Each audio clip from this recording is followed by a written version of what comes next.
Welcome back to the Deep Dive. Today, we're focusing on something really specific almost.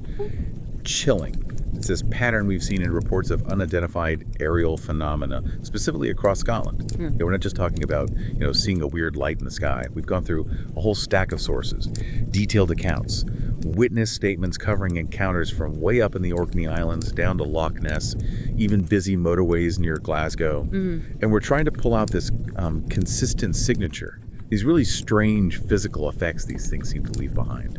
And that signature, that's really the core of it. What makes this collection of accounts so, compelling? You've got such a diverse group of witnesses, lighthouse keepers, farmers, lorry drivers, hikers out in the wilds. Right, credible people. Credible people, exactly. And they're independently reporting the same kinds of physical anomalies, effects that seem to bend the rules of known science. So it stops being just stories and becomes data. Kind of, yeah. It moves beyond just anecdote when you see this level of consistency. We're looking at reports suggesting a phenomenon that can actively, consistently manipulate energy, magnetism, sound, maybe even time itself on a local level. Okay, so our goal today is to give you, a listener, a framework, a way to understand what might be happening in those moments where reality just feels off, like it glitches. We're talking about those times where the silence is almost deafening, where objects move in ways that just shouldn't be possible, or when your phone suddenly dies for no reason. Yeah. Right, let's dig into the first piece of this puzzle. It's maybe the most immediately weird one, the acoustic paradox. Yeah, the sound aspect it's fascinating because it's so contradictory, yet it shows up again and again in these Scottish reports. The UAP seem linked to this localized energy field, right? Okay. And this field apparently produces two effects that should cancel each other out. First, this really profound, almost imposed silence. And second, this deep, low hum or vibration that people don't just hear, they physically feel it. Let's start with the silence then. That sounds deeply unsettling. You said imposed silence, Yeah. not just quiet. Exactly. Witnesses don't just say, it got quiet. They describe it as an active lack of sound, like an unnatural stillness or a feeling of silence pressing on your ears. Pressure. Wow. So what kind of details do the sources give us on how total this silence is? Well, take the reports from around Loch Ness or Loch Lomond, popular camping spots, right? Normally at night, you'd hear insects, maybe owls, water lapping, wind in the trees. The usual sounds of the outdoors, yeah. Right. But witnesses describe that when these pale spheres or lights appeared, all of that just stopped, completely vanished. One person near Invermorist actually said their own breathing suddenly felt incredibly loud. Because everything else was gone. Everything else was gone, as if the world outside them had just hit a mute button. That really suggests some kind of localized field, doesn't it? Like a bubble where sound just doesn't travel. It's not the object being silent, it's the area around it. Precisely. It's like the ambient sound waves are being actively canceled or absorbed before they reach the observer. Think of noise-canceling headphones, but on a huge environmental scale. Okay. We have a really powerful example from Glencoe. It's a dramatic landscape, lots of wind. Usually the sound of the river roaring through the glen is quite loud. You definitely expect to hear that. Always. But a hiker there reported that as these strange pale shapes sort of materialized in the mist, that roar of the river just muffled, became a distant whisper. And at the same time, no birds, no animal sounds, nothing. So it's dampening sound across the board. High-frequency bird calls, low-frequency river roar. Exactly. It's a massive localized effect. Right. Way beyond anything you could explain with, weird weather or acoustics. It suggests something is actively interacting with the air itself, absorbing that sound energy. Absorbing energy. What does that imply about the power needed? It implies a huge focused energy output. I mean, think about soundproofing. A room, you use dense materials to absorb sound energy. If this field is doing that to open air across a wide range of frequencies, It needs a serious power source. a very serious continuous energy source. It could be a byproduct of whatever propulsion system is being used. Or maybe it's even intentional, a way to cloak the object's presence, acoustically at least. And we have confirmation beyond just human senses, right? You mentioned animals. Yes, the Aberdeenshire farmer. He noted his sheep, usually quite noisy, were totally silent, huddled together, and the hedgerows, normally full of birds like sparrows and starlings, were just empty and quiet. So the animals felt it too. That makes it objective. It really does. Their immediate reaction confirms that this environmental shift was physically real, not just someone's perception playing tricks. And then when the object leaves, the sound comes back. You mentioned an analogy. Yeah, the witness near Loch Lomond who saw this pale green glow, they described the moment it vanished.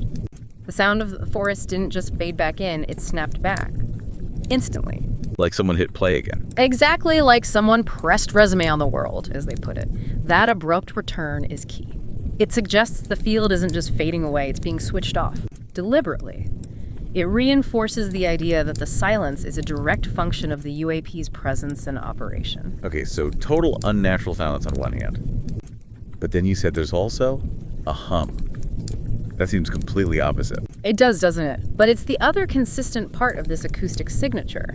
Often, just before the sighting or during it, witnesses report this low, deep, steady sound, like a thrum or maybe a distant generator running underground. A generator, okay. But you stressed it's not just heard, it's felt in the body. Yes, and that's crucial. This isn't just like hearing bass from a car. Witnesses describe feeling it in their chests, their ribs. Why is that important? Because very low frequency sound, what we sometimes call infrasound, physically interacts with things. Like standing next to a huge speaker at a concert. Exactly. You feel the pressure waves hitting you. The reports from Scotland suggest something way beyond that, though. On the Isle of Mull, a resident said the hum was strong enough to make their windows vibrate slightly. They felt it in their diaphragm. Windows vibrating. Wow. And they described it as seeping through the ground. Through the ground, not just through the air. That's what they said. Which suggests it's not just airborne sound. It might be an incredibly low frequency vibration, maybe even interacting with the earth itself, transmitting through solids more efficiently than air. Almost like a tiny localized earthquake. Kinda, yeah. Another witness out on the dunes in the Outer Hebrides said this low pulse was everywhere at once. Clearer than the wind noise. It resonated across the sand and actually gave them a headache, like a pressure. Okay, so physical effects, Yeah. headaches, vibrations. Right. Low frequency sound, when it couples with our bodies, can cause dizziness, anxiety, that feeling of pressure. The farmer in the Borders region who saw a dull red light described the feeling in his chest, this pulsing, as like someone hammering a soft fist against his ribs. Steady, insistent pressure. So, how do we reconcile these two things? A field that makes everything silent and a field that creates a deep physical hum. Are they connected? That's the most logical conclusion, really. The hum, the low-frequency vibration, could very well be the physical byproduct of the massive energy source powering the UAP, its engine, so to speak. The vibration of the machine itself. Possibly. If that power source involves manipulating magnetic fields or working space locally, the sheer energy involved might create this structural vibration, this hum, as a side effect. And maybe the same process, the energy drain or emission needed to maintain whatever field allows it to fly, also creates the conditions that absorb ambient sound waves. So the silence and the hum are two sides of the same coin, both effects of the core energy system. That seems to be the most plausible explanation linking the reports. We know they're connected because witnesses consistently report the hum stops the instant the object disappears. Just like the silence ends, it acts like the energetic heartbeat of the phenomenon. Okay, the acoustic paradox is strange enough, but now we move into things that seem to break physics even more directly. Right. If the sounds mess with our senses, the next set of anomalies reported from Scotland seem to challenge our basic understanding of, well, how things move and how light works. This is where these UAP reports really diverge from anything related to conventional aircraft. Let's talk about movement. You mentioned control over inertia. Yes. This is perhaps the single most reported UAP characteristic worldwide, and it's prominent in the Scottish sources. The movement is described as incredibly smooth, fluid, but also capable of instantaneous changes in speed and direction without any apparent acceleration. Okay, let's use that Orkney Lighthouse case again. A silver disc hovering still over a rough sea. How did it leave? The keeper's description was very precise. He said it shot straight up, instantly. His words were, "No acceleration curve, vanished into the cloud cover overhead like someone had flicked it out of the sky." No acceleration curve. That's the key phrase, isn't it? Absolutely. In our physics, Newton's laws, an object with mass needs force to accelerate. That acceleration takes time, it produces effects like a sonic boom if you break the sound barrier, or visible exhaust G-forces. Right. 0 to, say, thousands of miles per hour instantly. That shouldn't happen. It violates the law of inertia. An object resists changes to its state of motion. To overcome that instantly suggests either the object has negligible mass, which seems unlikely given the other effects, or Or it's manipulating inertia itself. Or gravity locally. That's what the reports strongly imply. A propulsion system that doesn't push against anything, like a jet or rocket does. Something that perhaps controls the inertial field around the craft. If a normal plane tried that maneuver, the G-forces would rip it apart, and the pilot too. And it's not just about these sudden departures, right? You mentioned smooth gliding, too. Yes. It's not always about raw speed. Take the lights seen over the Fourth Road Bridge. Witnesses describe them sliding horizontally, perfectly level, perfectly smooth, keeping pace perhaps with cars. That sounds less dramatic, but still strange. It's strange because of the precision. To maintain that kind of perfectly smooth, stable glide, especially in potentially windy conditions over a bridge, without any visible means of propulsion or control surfaces like wings, it's beyond known aerodynamic capabilities for unpowered flight. It implies continuous, fine control.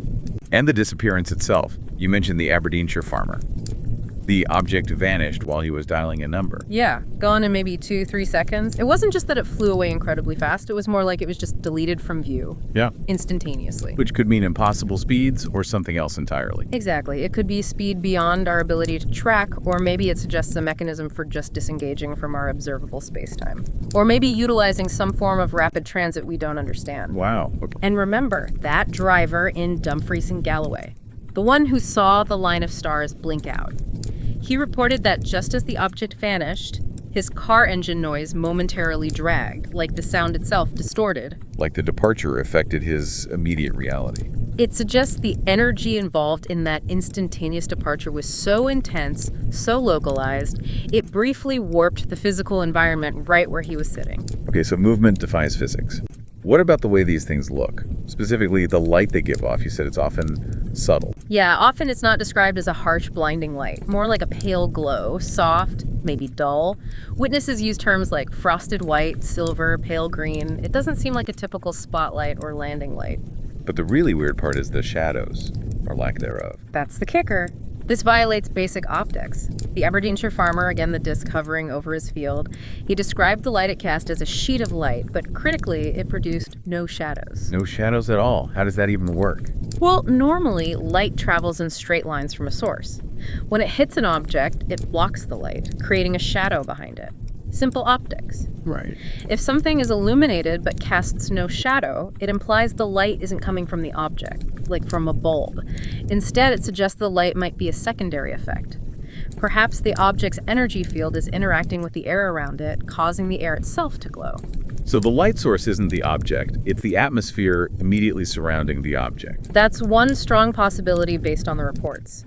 If the air itself is glowing, it would illuminate things from all directions simultaneously, washing out any distinct shadows because there's no single point source being blocked. That's bizarre. It means the object is actively changing the state of the air around it. It suggests manipulation of the local electromagnetic spectrum, or maybe even the quantum state of the air molecules, something far beyond just shining a light. Does this explain the weirdness with water reflections, too? It certainly could. You mentioned the fisherman near St. Andrews. Saw a silver oval shape above the sea, but the water directly underneath it. No reflection. Blank. The reflection was just missing. Missing. While the rest of the water reflected the sky normally, and the water surface itself was undisturbed.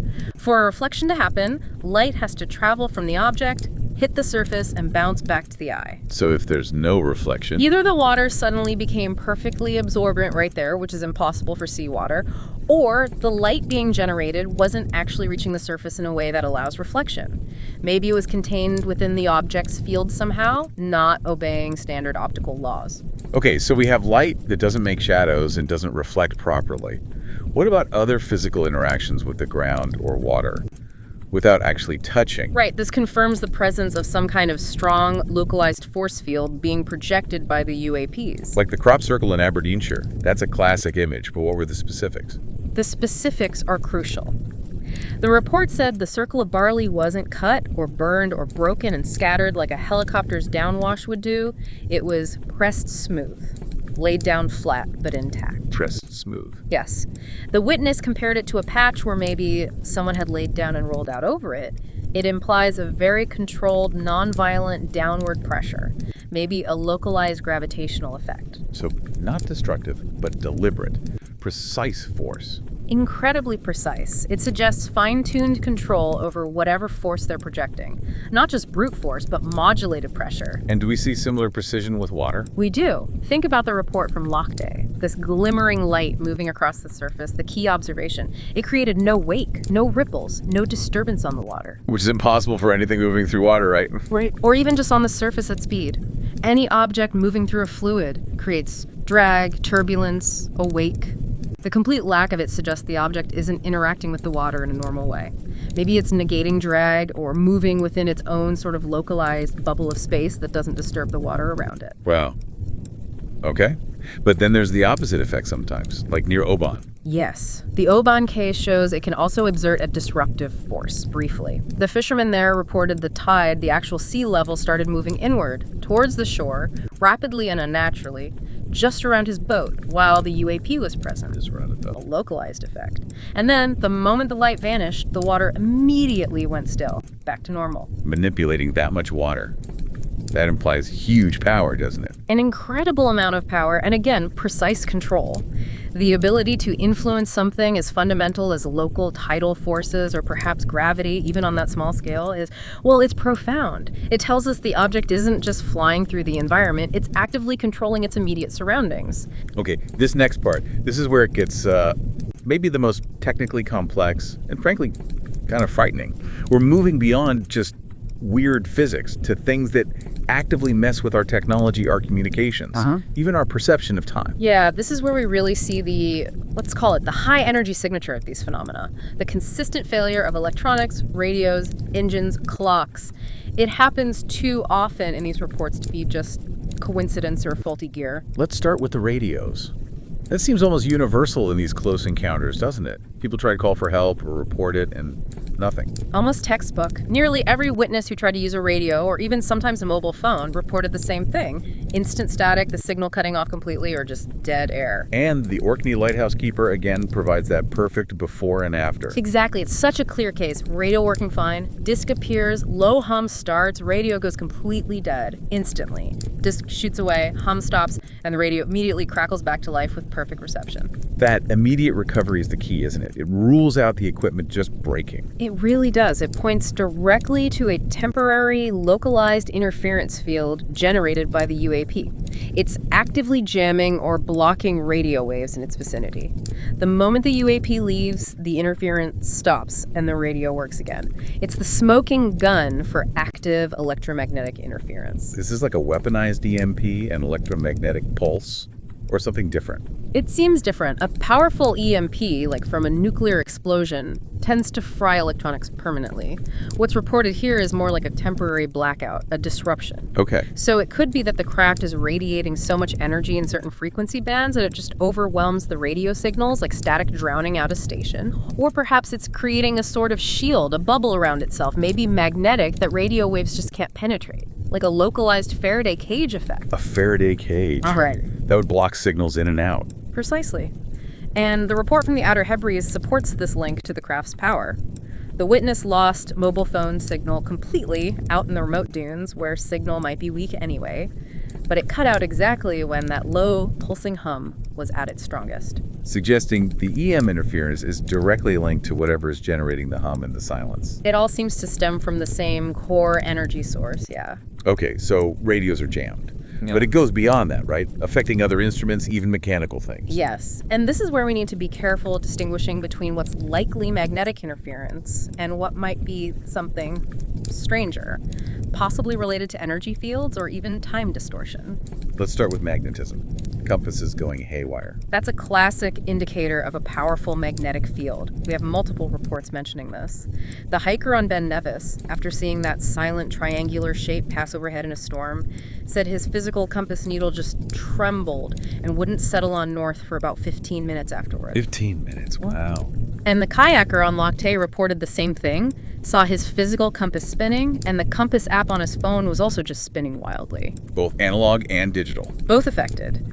That's strong evidence for an intense, localized magnetic field being generated by the object, much stronger than background magnetic fields. It's possibly linked to the propulsion system itself, maybe some kind of magnetic drive. Okay, intense magnetic field. Would that also explain things like lights dimming or engines faltering? It could contribute, certainly. Intense magnetic fields can induce currents in wiring, but some reports suggest more of a direct energy drain. Like the driver in the Cairngorms, his headlights kept dimming slightly, then brightening, dimming, brightening repeatedly, as if power was being actively drawn away. But the engine kept running. The engine kept running, yes. It wasn't a total failure, more like a temporary starvation of the electrical system. It suggests the UAP's energy field might be interacting with ambient energy, or maybe creating a distortion that interferes with the flow of electricity locally. Which connects back to that dumb-freezing Galloway driver again, the engine sound dragging. Exactly. He described the engine note itself changing, dragged, leveled like some kind of distortion in real life. That suggests it wasn't just electrical. Something was interfering with the actual timing or physical process of the engine's combustion cycle. A very localized, very strange interference. Okay, now for the really mind-bending part. Time skips, clocks jumping forward. How does that fit in? This is where it gets deeply weird and highly speculative, but the reports are consistent enough that we have to consider them. The driver on the Fourth Road Bridge saw the object disappear, looked down, and his digital dashboard clock had jumped forward by 3 minutes. 3 minutes just gone or added. Jumped forward, as if 3 minutes passed instantly upon the object's departure. Another case, a delivery driver in Dundee reported about a 30-second jump on his clock. Okay, what could cause that? Is it just the electromagnetic pulse scrambling the clock's chip? That's the mundane explanation, and it's possible. A strong EM field could certainly interfere with a digital clock's timing mechanism, causing it to reset or glitch. But two things make you wonder. One is the consistency of the jump being forward, why not backward or just resetting to zero? And the second is that this often coincides with witnesses reporting subjective lost time, which we'll get to. So the alternative theory involves actual time distortion. It's a possibility raised by theoretical physics in relation to gravity and space-time manipulation. If, and it's a big if, these craft achieve their impossible movement by manipulating space-time locally, warping space to move, then general relativity suggests that could also warp time in that vicinity. Creating a little bubble of time dilation. Potentially. For the observer or their instruments within that bubble, time might momentarily run at a different rate compared to the outside world. When the field dissipates, the clock snaps back into sync, but it appears to have jumped forward because it experienced more time, or experienced it differently. That sounds like science fiction, but... It does. Yeah. But it's a theoretical possibility if you accept the premise of space-time manipulation for propulsion, and it would connect the movement anomalies with the clock anomalies. And there was that other weird electrical thing in Aberdeenshire after the event. Ah, yes, the tractor lights. The farmer reported that after the disc had gone, the lights on his tractor, which was parked nearby, suddenly switched on by themselves. Key wasn't even in the ignition. Just came out. Just came on. That suggests some kind of residual energy, maybe an electrical charge left in the environment by the UAP's field, an energetic footprint that lingered even after the object, and any potential time distortion was gone. Okay, the clock's jumping is weird enough, but then people feel like time went missing. Yes, this is the subjective side of the temporal anomaly. It's less common than the electronic interference, but it's deeply unsettling for those who experience it. Like the Ben Nevis hiker. Right. He'd sheltered from the storm, saw the strange triangular shadow pass over. Later, he looked at his watch, realized it was 2 a.m., but he simply couldn't account for a chunk of time. He knew roughly how long he thought he'd been sheltering, but his watch showed significantly more time had passed. A gap in his memory or perception of time. So it's not just the clocks, it's the person's own experience of time being disrupted. Exactly. It complements the objective clock data.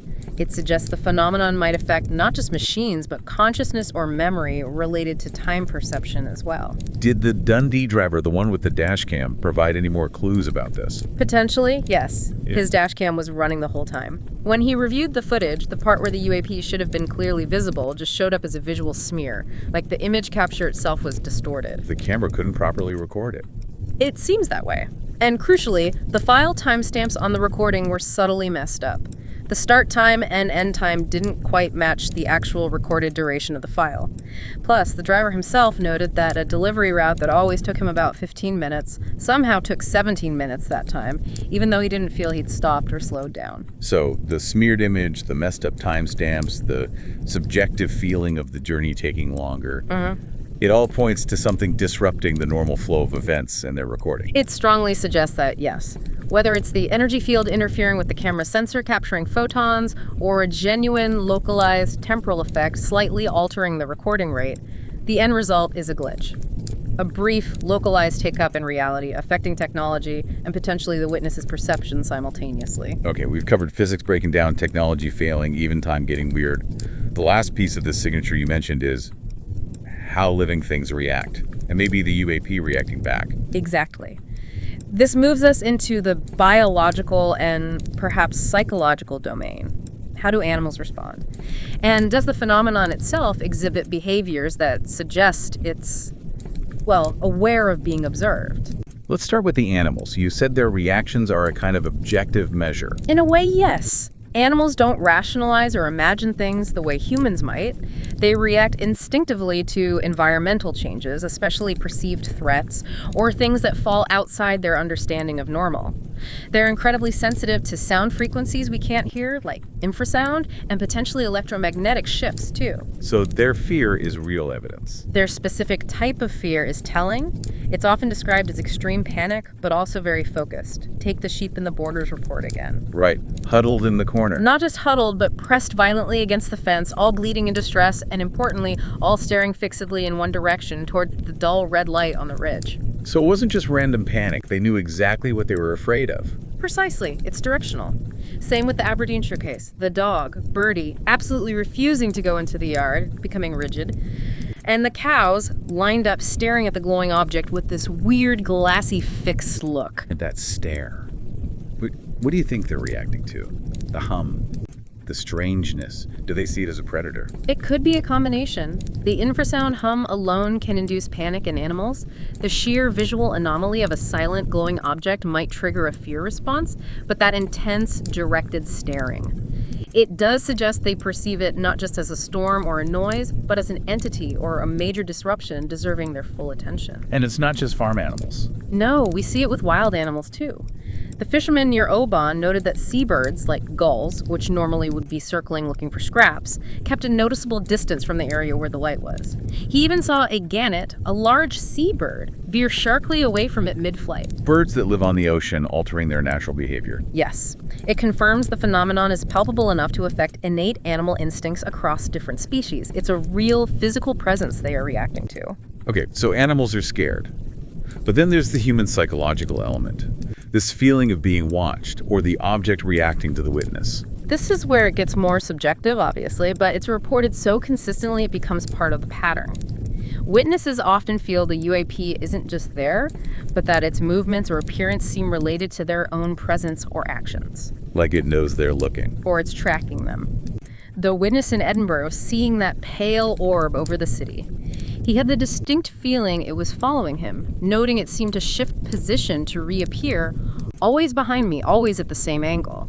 It sounds like active tracking. It does. And the kayaker on Loch Awe described the light and its reflection on the water following his boat in a perfect semicircle as he paddled across the loch, maintaining a constant distance, as if it were tethered to him by an invisible string. Okay, but could that just be sophisticated technology, like locking onto his heat signature or movement? That's the question, isn't it? Is it evidence of conscious intelligence or just highly advanced sensor technology following programmed behavior? It's impossible to say for sure from the outside. But some interactions feel different. You mentioned the Dumfries driver feeling it was polite. Yeah, his description was striking. He said the interaction felt quiet, unassuming, almost polite, except for the way it made you aware of everything that was wrong. That suggests an awareness, maybe even an intentional subtlety, that goes beyond simple mechanical tracking. It implies a level of engagement, however alien. And then there's the reaction to being recorded. Right. This adds another layer of complexity. The photographer near Loch Marie, he couldn't see the reported triangular shape with his own eyes, only through his camera's viewfinder or screen. Only on camera? That's weird. Very weird. It suggests some kind of visual interference, or maybe something only detectable in certain light spectra the camera picks up. But crucially, despite not seeing it directly, he reported an overwhelming feeling of being watched from the nearby shoreline. The feeling was there even if the visual wasn't direct. Exactly. And this links to the broader pattern of cameras malfunctioning, batteries draining, or objects simply vanishing the moment someone tries to film or photograph them. Which could just be the EM interference we talked about. It could be, or it could suggest something more deliberate, an element of what some researchers call selective perception or even anti-documentation behavior. The phenomenon actively avoiding being recorded. Which implies it's aware of the attempt to record it. It certainly implies that possibility. So yeah, we've gone from strange sounds to impossible physics to failing tech to weird time effects and finally to animal panic and this unsettling sense that maybe it knows you're there. That whole package, that's the consistent signature we see in these Scottish reports. #tag outro. So if we synthesize this whole deep dive, what we have from these Scottish UAP encounters is this remarkably consistent data set. It details anomalies that are, frankly, at a very high level of strangeness. We've confirmed reports of objects that are acoustic paradoxes. They create this deep silence and a physical hum you feel. Their movement just ignores inertia as we know it. Instantaneous starts, stops, turns, no acceleration. Vanishing acts. Exactly. They clearly manipulate the electromagnetic spectrum, blacking out radios, messing with compasses, draining power, maybe even causing these localized time skips that show up on clocks and in corrupted digital files. And the biological and psychological effects, too. Yes. The animal panic and this recurring theme of implied awareness, maybe even selective interaction with the witnesses. So for you, the listener, you should now have a much more detailed picture of what these high strangeness UAP reports actually entail. It's way beyond just lights in the sky. If you ever find yourself out on a remote Scottish road, maybe late at night, and suddenly everything goes unnaturally quiet, or your car radio fills with static for no reason, your compass starts spinning. Or you feel that weird low thrumming in your chest. Yeah. You'll have a framework now to understand what physical anomalies might be occurring. You'll know what kind of energy manipulation the report suggests is needed to produce those effects. And that consistency, that specific signature across so many reports, the silence, the hum, the inertialess movement, the EM interference, it really does force you to reconsider things. It suggests we're observing something operating with profound control over energy, magnetism, fundamental physics, outside the box of conventional technology. Which brings us to a final thought. We talked a lot about witnesses feeling the phenomenon, was aware of them, aware of being watched, sometimes seeming to react to attempts to record it. Right. So if these are just, advanced machines from somewhere else using physics we don't understand, Right. Why the coyness? Why do they sometimes seem to play by these weird rules appearing when you look, vanishing when you try to film, almost like a performance? It raises that fundamental question, doesn't it? Are we just observing nuts and bolts technology that happens to have weird side effects? Or is there something more complex going on, an element of selective engagement? Maybe even something interacting with consciousness or perception itself? Is the agenda, whatever it is, more complicated than just reconnaissance or travel? It's definitely something to chew on. Are we watching technology, or is the technology in some strange way watching us back? Yeah. And deciding how much it wants to reveal? A good question to ponder. Go explore the quiet places maybe, but probably keep an eye on your watch and your dash clock. Yeah. Thanks for diving deep with us. Welcome to the deep dive. So today, we're really shifting gears, aren't we? Moving past just lights in the sky. Absolutely. We're going deep into encounters that, left something behind. Tangible stuff. Measurable evidence, things you can touch, analyze. We're talking physical traces, like marks on the ground. And physiological effects, too. Things recorded by doctors, effects on people's bodies. Plus the really compelling stuff, military radar confirmations, objects doing things that just shouldn't be possible according to our physics. Right. And our mission today, for you listening, is to really dig into this. We've gathered a whole stack of international reports. We're calling them the CE2 and CE3 files. Close encounters of the second and third kind. Exactly. And this isn't just anecdotes. We've got official military logs detailing craft that could apparently absorb cannon fire. Which is just mind-blowing in itself. It is. And also meticulously documented medical reports. Civilians hit by targeted beams of energy. It's heavy stuff. So the big question we're chasing is there a pattern? A global commonality? That's the core of it. Why do these same effects, this temporary paralysis, residual heat, these weirdly precise landing marks, why do they keep popping up? Different places, different times. Yeah, what does the evidence actually tell us about the physics involved? If something leaves a mark, it implies, a technology, right? A signature. And if it interacts directly with a witness, that implies intent, purpose. Right. So these categories, CE2 for physical evidence, CE3 for seeing occupants, they're crucial. They absolutely are. They elevate the whole thing beyond just, I saw a light. It gives us data points we can actually try to analyze it. Okay, let's unpack this then. Where do we start? Ground level seems logical. The environmental signature. Yeah, let's look at what happens when something solid, but totally unconventional decides to, well, park itself in our fields. So these CE2 files, think of it like forensic physics. We're looking at cases with measurable physical changes to the environment. Right, not just eyewitness accounts. Exactly. Yeah, compacted soil, weird effects on plants, leftover heat. This moves it away from just what someone thought they saw and into something you could potentially measure. It proves something solid was there. Even if that something moved in ways that defy conventional physics. Precisely.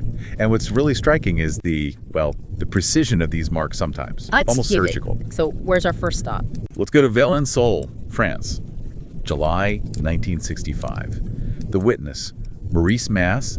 He was a farmer, credible guy, apparently a former resistance radio operator during the war. Okay, solid background. He's out in his lavender field, and he sees this. Yeah. Smooth, oval craft, metallic gray, about the size of a small car, he said. Just sitting there silently on four thin legs, stressed. Sitting in his field. Yeah.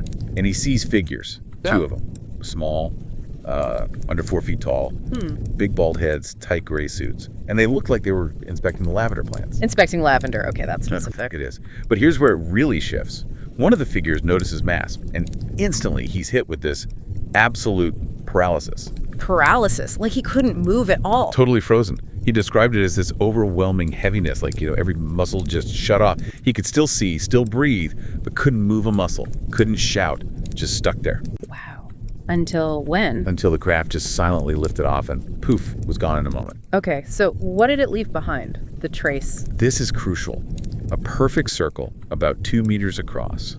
The lavender inside was flattened, bent outwards from the center. And the really key detail, 4 shallow, compressed marks from the struts. Okay, like landing gear marks. Exactly. But these depressions were unusually dry, even though the soil all around them was damp. Dry. That suggests heat, maybe, or some kind of energy? That's the implication. Localized heat, maybe, or some energy dissipation right under the craft as it rested there. And Mass himself. Any lingering effects from the paralysis beam or whatever it was? Yeah, reportedly, for weeks afterwards, his beard grew slower, but only on the side of his face that was exposed to the craft. Seriously, that's incredibly specific. And the lavender in that circle, it grew slower too, and had discoloration compared to the rest of the field. So the puzzle isn't just what was it? It's what were they doing? Why inspect lavender? Why immobilize the witness? Were they sampling? Doing some kind of environmental survey? We don't know. But it suggests, targeted data collection. And is this pattern seen elsewhere? This paralysis and precise trace? It absolutely is. Jump across the channel, UK, Shropshire Farm, 1975. The consistency is, striking. Okay, what happened there? Farmer David Henshaw sees a similar kind of thing, oval craft, maybe 4 meters across, and 2 figures again, smaller, chest height, silver gray suits, near his pasture fence this time. And Henshaw, did he experience the same thing as Mass? Exactly the same. Instant temporary immobilization. Body just froze solid when they were near. Wow, okay. And the trace? Similar landing marks? Similar idea, but different geometry. This time when the craft left, there weren't 4 marks, but 3. And they formed this perfect triangle. Dinner plate-sized impressions. A triangle. Interesting. And the soil. Again, compacted hard. And, crucially, noticeably warm to the touch, even though the grass right next to it was untouched. Cool. Warm again. So compacted soil, residual heat, precise geometry, triangular this time. It really points towards some kind of consistent landing technology signature, doesn't it? Something solid, precise, non-destructive in a large-scale sense, but leaving these distinct thermal and physical marks. Did anyone official look into this one? Yes, and this adds a layer of credibility. Local police came out, noted the marks definitely didn't look like anything normal, like a helicopter or farm equipment, and then later someone claiming to be from the air ministry, which suggests, higher level interest, came. measured the triangle meticulously, took soil samples, And filed it as an unidentified aerial object with physical trace. So, official acknowledgement of the physical evidence. So the European cases give us immobilization, precision landings, residual dryness, or heat. What about cases involving water? Does the pattern hold? It does, and it introduces another really interesting physical dynamic. Rotational force, which could tell us something about how these things move. Okay, where are we headed now? Tully Nest, Australia, 1966. George Pedley, he was a banana farmer, sees this dull, bluish, silver, metallic disc, maybe car-sized again, rising vertically, dripping water right out of Horseshoe Lagoon. Out of the water, okay. He goes straight to the spot after it leaves, and what he finds becomes one of the most iconic bits of physical UFO evidence ever. Which was? A huge circular patch in the reeds, about 32 feet across, what's that, nearly 10 meters, and the reeds were flattened down in this perfect clockwise spiral. A spiral, not just flattened, but swirled. Exactly, swirled. And here's the key. The roots were intact. The stems weren't broken, just bent over in this precise spiral pattern, like some giant invisible cookie cutter was pressed down and twisted. That's incredibly precise, not like a blast or turbulence. No, definitely not. The Royal Australian Air Force actually investigated. They confirmed the symmetry, the fact that stems weren't snapped. Their internal report apparently mentioned a downward force of unknown origin producing a rotational flattening effect. Rotational flattening effect. So what does that imply? It strongly suggests some kind of field propulsion, not standard aerodynamics. A controlled vortex or energy field under the object, maybe, that could create that perfect swirl without ripping the plants out. It points to a very sophisticated controlled lift system. So whether it's geometric points or a perfect spiral, the precision is consistent. Right. And that precision, that sort of detailed interaction with the environment, links back to the idea of data collection or maybe even energy transfer. Which brings us to Copley Woods, back in the UK, 1978. Okay, what happened there? More traces. Yes, but also this element of active scanning. Eric Marston, a groundskeeper, and a couple of dog walkers see this spherical object, 6-7 meters across maybe, and it's projecting this narrow, very sharply defined beam of light downwards. The scanning beam, what did it do? This is the really strange part. Marston said wherever this beam hit tree bark, the bark briefly looked translucent. Translucent, like see-through. Almost, yeah. Like you can nearly see inside it. That suggests some seriously advanced sensor tech, doesn't it? Not just light, but something that penetrates, analyzes internal structures, maybe? It definitely beyond just a spotlight. And did it leave a trace when it left? It did. Shot vertically away very fast and left behind another one of these near perfect circles. About 8 meters across this time. Grass flattened, and again, noticeably warm. Warm grass again, consistent with Shropshire. Exactly. And again, there was an official follow-up. Ministry of Defense intelligence staff logged it. Their notes mentioned residual ground heat and narrow beam activity. And they apparently added a note. Trace elements unusual, further analysis required, classified. Classified, okay. Right. So they found something unusual in the soil or grass samples too. Seems like it. So Copley Woods adds this active scanning element, the penetrating beam, plus the now familiar residual heat trace. The object wasn't just landing, it was actively examining its surroundings. Okay, so Section 1 really sets the stage. Precise landings, advanced scanning tech, leaving physical and thermal traces. But Section 2, this is where it gets much more personal and, frankly, disturbing. Yeah, we move from passive evidence left behind to direct, targeted interaction with people. And sometimes that interaction causes measurable harm. And the place to start for that has to be the Colares flap in Brazil, 1977. This wasn't just one sighting, was it? No, not at all. This was practically an epidemic. It went on for weeks, terrifying the small fishing island community on Colares. They even gave the phenomenon a name. Chupa chupa. Which means? Sucker, sucker. Because the feeling people had was that these beams of light were literally sucking energy or maybe even blood right out of them. That's horrifying. What were people seeing? Reports describe weeks of strange lights, then culminating in these disc-shaped objects, sometimes with smaller maneuvering lights alongside them, hovering low over the shore, over houses, and shining these narrow, solid-looking beams down. Solid-looking, like tubes of light. That's how some described it. Aye. And critically, they seem to be aiming them deliberately. Witnesses felt targeted. Okay, so what happened when someone was hit by one of these beams? The effects were immediate and nasty. There's a documented case of a fisherman, Antonio da Costa. He was hit in the chest, felt this intense, focused heat. He described it like a hot coin pressed hard against his skin. Ouch. And immediately after, this sudden, profound weakness just drained for days. And later, he had this small circular sort of burn mark right where the beam hit him. A physical mark left behind. Yes. And others reported similar things: intense heat, dizziness, weakness, and another common report, a distinct metallic taste in the mouth after exposure. Metallic taste. Where have we heard that before? Oh, wait, that comes up later, doesn't it? Keep going. It does, yeah. It's a recurring detail. And what gives Colares significant weight is the medical documentation. There was a local doctor, Dr. Wellid Carvalho, who was assigned by the Air Force, actually, to examine the victims. So official medical involvement, what does she find? She documented these small, round burns, but also tiny puncture wounds, like pinpricks on some victims, persistent headaches, dizziness, the weakness, and, most tellingly, symptoms that looked a lot like anemia. Anemia, like low red blood cells. Exactly, a sudden drop in red blood cell count in people who were otherwise perfectly healthy. That draining energy idea the locals had, maybe it wasn't so far off. It suggests some kind of biological interference, maybe mimicking radiation effects, maybe something else entirely. So you have civilians being actively harmed by this phenomenon. What was the official response? Did the military try to stop it? Well, the Brazilian Air Force was there. They ran a secret operation, Operation Saucer, Operation Prado. They were documenting everything: cameras, binoculars, trained observers. They saw the objects, they saw the beams, they knew people were getting hurt. But did they intervene? Engage? Their orders were strictly not to engage, just observe and record. Why? Fear? Or couldn't they? Maybe both. There are reports that every time one of these objects or beams came near the military observation posts, their radios just erupted in static.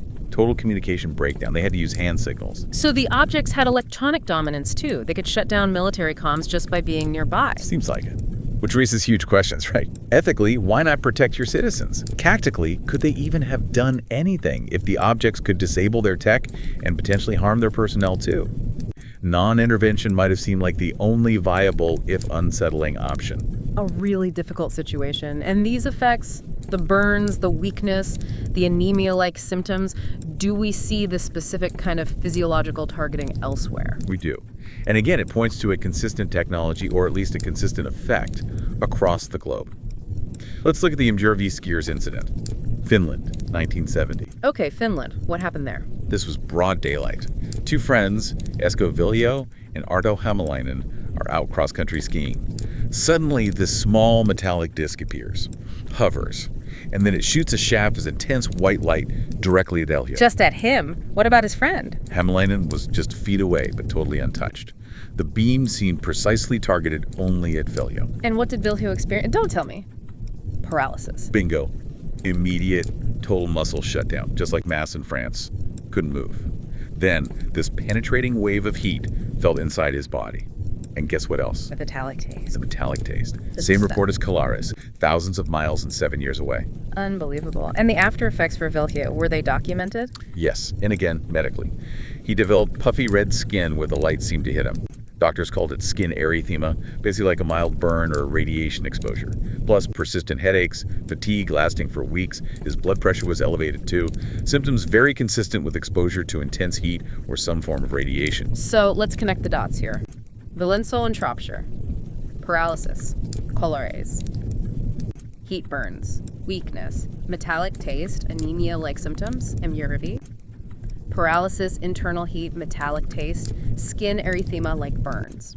It's a remarkably consistent suite of effects, isn't it? Across continents, across years. It strongly suggests we're not looking at isolated random events, but repeated applications of a specific, advanced, and potentially harmful energy-based technology. Okay, so we've got the physical traces, CE2, and the direct, sometimes harmful interactions with people, CE2, CE3 boundary. Now, what happens when our own most advanced technology, military jets, radar systems, tries to engage? Right, this is where the evidence becomes incredibly compelling for many researchers, because you have highly trained observers and sophisticated equipment basically saying, we don't know what this is, but it can do things we can't. It highlights the performance gap, right, and the potential air safety issues. Absolutely. Yeah. And the Manuses incident in Spain, 1979, is a textbook example of that air safety challenge. Tell us about that one. You have a commercial flight, TAE flight, JK297, over 100 passengers on board. Suddenly, two bright red lights approach rapidly. Civil air traffic control couldn't see them on radar initially. Not on radar. That's immediately worrying for a pilot. Extremely. The threat felt so real, so immediate, that the pilot made the decision to divert and make an emergency landing in Valencia. And this was apparently the first time ever in Spanish aviation history that a commercial flight diverted because of a UAP. Wow. Okay, so that definitely got attention. Did the military respond? They did. The Spanish Air Force scrambled a Mirage F-1 fighter jet. The pilot, Captain Fernando Camara, intercepted one of the lights. He described it as bright, shifting, not like a conventional aircraft. And could he engage it? Keep up with it? Not a chance. Yeah. As soon as he got close, the object just displayed these impossible kinetics. We're talking instantaneous acceleration from a hover to incredible speeds, making abrupt turns that would tear apart a normal plane, and then just blinking off radar and visually disappearing moments after he'd acquired it. So complete evasion. Total evasion. Captain Camara's debriefing, quote, really sums it up. It could do things no aircraft I know can do. When a Top Gun pilot says that. Yeah, that carries weight. It's an admission that the physics are just different. Exactly. And this theme of overwhelming technological superiority, especially in evasive maneuvers, is seen again and again. Look at the Portamon incident in Chile, 1978. Okay, Chile. Another pilot encounter. Yes, Lieutenant Oscar Santa Maria Huerta, flying a Hawker Hunter jet for the Chilean Air Force. He intercepts this bright, smooth, metallic sphere, just hanging there at about 2,000 meters. And what did he do? Follow protocol. He did. He decided to engage, fired his 30-millimeter cannon. He shot at it. Fired 64 high-explosive rounds directly at the sphere. Okay. And what happened? Damage. Explosion. Nothing. Absolutely nothing. The official reports state the rounds clearly struck the object, but it showed zero sign of damage, no smoke, no debris, didn't even wobble, it just absorbed the impact. Absorbed 64 cannon rounds. I mean, the material science required for that. Or maybe some kind of energy shield is just... It's completely beyond our current understanding, isn't it? Imagine the kinetic energy of those rounds just dissipated somehow. So what did the object do after being shot at? Just sit there? Oh no. After calmly taking the hits, it then decided to leave. But not just fly away. It performed these impossible maneuvers, abrupt stops in midair, sharp, instantaneous right-angle turns, and then a vertical climb, straight up, from 2,000 meters to 10,000 meters in just seconds. That acceleration, the G-forces would be insane. Fatal for a human pilot, destructive for any known aircraft? Absolutely. The Hawker Hunter was left completely behind, struggling to climb. The object just vanished upwards. And the official conclusion from the Chilean Air Force? Pretty blunt. The object's behavior was incompatible with known aerodynamic principles. It showed an ability to negate inertia, absorb kinetic energy, and accelerate beyond anything we can build. These pilot accounts are powerful, but often rely on a single primary witness, right? Even with radar confirmation. Sometimes, yes. But then you have cases with multiple layers of confirmation happening simultaneously. The Kaikoura Lights incident in New Zealand, 1978, is probably the gold standard for that kind of multi-source documentation. Ah, yes, the one with the news crew on board. Exactly. It was a routine cargo flight, an Argosy aircraft. But there had been recent reports of strange lights in the area, over the Kaikoura coast. So a TV news crew was actually on board, specifically hoping to film something. Talk of being in the right place at the right time. So what evidence did they get? They got the trifecta. Layer 1. The pilots, experienced guys, Bill Startup and Bob Guard. They had prolonged, clear visual contact with bright, maneuvering lights that paced their aircraft, changed shape, sometimes appeared solid. Okay, visual confirmation from trained observers. Layer 2. Wellington Air Traffic Control. They confirmed on radar that there were unknown contacts in the exact location the pilots were reporting the lights. And the radar showed these contacts performing maneuvers, high speeds, abrupt stops that matched the pilots' visual descriptions and exceeded conventional aircraft capabilities. Visual and radar correlating. That's strong. And layer 3. The professional film footage shot by the news crew. It captured these lights. You can see them on the film, moving erratically, sometimes bright, sometimes dimming, pacing the plane. Wow. Visual, radar, and film all documenting the same anomaly at the same time. Precisely. And that's why the official finding from the Royal New Zealand Air Force was so significant. They reviewed all the evidence and concluded the phenomenon demonstrated performance characteristics exceeding the known capabilities of conventional aviation assets. When you have that level of corroboration, it's hard to dismiss. Definitely. Now, these objects seem to master the skies, but we also have reports of them interacting with water, don't we? The USO phenomenon. Yes, unidentified submersible objects. They seem just as comfortable entering and exiting water as they are flying. Take the Baie de Chaleur incident in Canada, 1967. What happened there? Multiple witnesses, including RCMP officers, saw this bright orange-gold light descend silently towards the water. It entered the bay without a splash, and then reportedly glowed dimly under the surface for about 2 hours before just fading out. Glowed underwater for 2 hours. Did they try to find it? The Coast Guard did sonar sweeps afterwards, but found nothing, which could mean extreme stealth. Or maybe it wasn't metallic in a way sonar could easily detect. Interesting. Any other associated phenomena? Yes. A local fisherman, Andre Levesque, reported being near the area around that time, and his compass started spinning erratically. And he also reported that same strange metallic taste in the air. The metallic taste again, linking back to Colares and Imjärvi. And the compass spinning suggests strong electromagnetic effects, maybe related to propulsion. It certainly fits the pattern. And you see similar water entry-exit reports elsewhere. Lake Tanganyika, Zambia, 1966. 2 fishermen see an oval, metallic object hover low, settle gently onto the lake surface, creating distinct circular ripples. Not a crash. Sit there for a moment and then ascend rapidly straight up. Settling gently. Again, that suggests controlled field propulsion, not buoyancy or aerodynamics. Exactly. It points to this consistent ability to transition seamlessly between air and water, using the same physics-defying, precise technology we see in the landing trace cases, like Tully Nest. They operate across environments. Okay, we've covered the physical traces, the biological effects, the mind-bending flight characteristics confirmed by military systems. Now we have to tackle the most, unsettling category for many people, close encounters of the third kind, CE3. Right. Direct sightings of the beings, the occupants associated with the craft. Analytically, these are tough, relying heavily on witness testimony. But some cases have such unusual consistency, duration, or number of witnesses that they demand serious attention. And the classic, almost foundational case for this kind of prolonged multi-witness CE3 has to be Kelly Hopkinsville, right? Kentucky, 1955. Absolutely. The Kelly Hopkinsville encounter is remarkable. Not necessarily for the type of beings reported, but for the sheer duration of the event, several hours, and the fact you had, 11 witnesses? 2 families, the Suttons and the Taylors, crammed into this small rural farmhouse, essentially feeling like they were under siege. How did it start? Pretty standard opening for these things, actually. A bright light seen descending somewhere behind the house in the late evening, August 21st. Then a bit later, the family dog starts barking like crazy outside. One of the men goes to the door, and that's when they see the first figure. And the description, what did they say these things look like?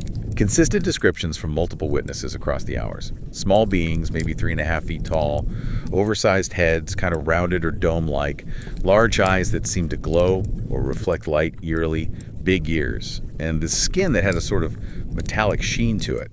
Long arms, ending in hands with what they describe as talon-like fingers. Talons. Creepy. How did they move? This is a really key detail reported consistently.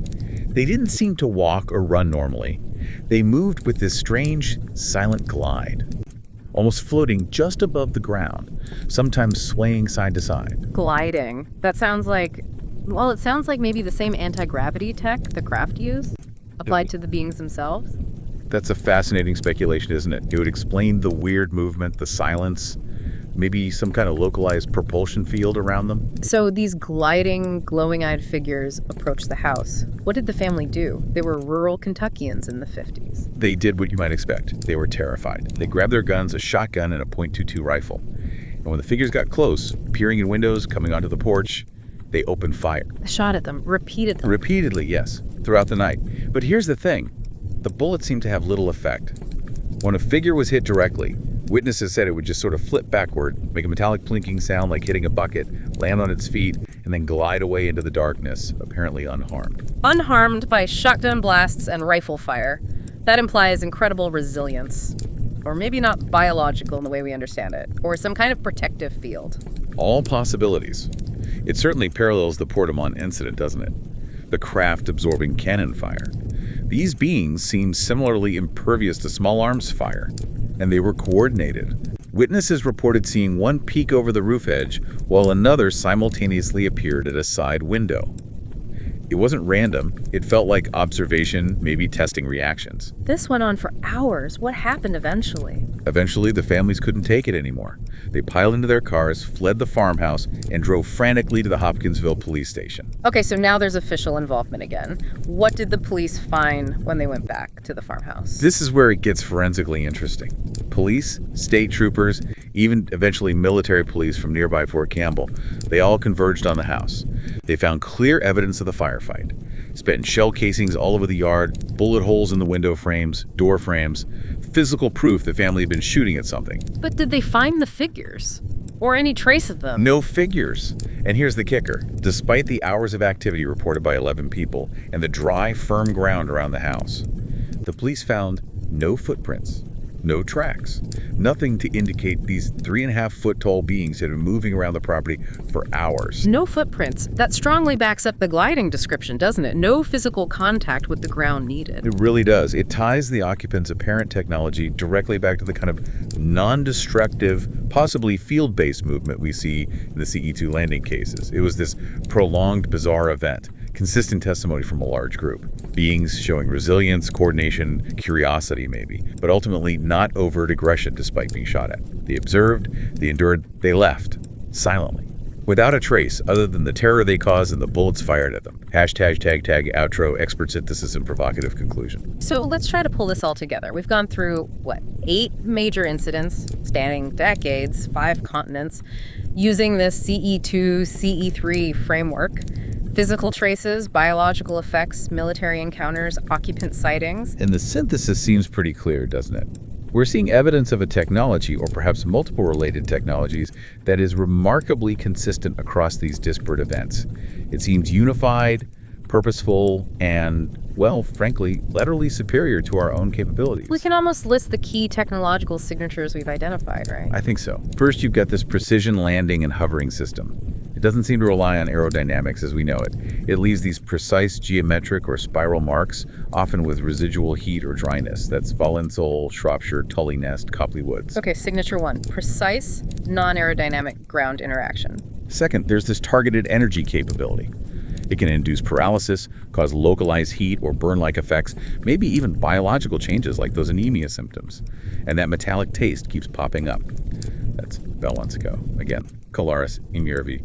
Maybe even linked to the witness effects in Shropshire. Signature 2, targeted energy projection with bioeffects. And third, the propulsion and resilience. Instant acceleration, right-angle turns at high speed, negating G-forces.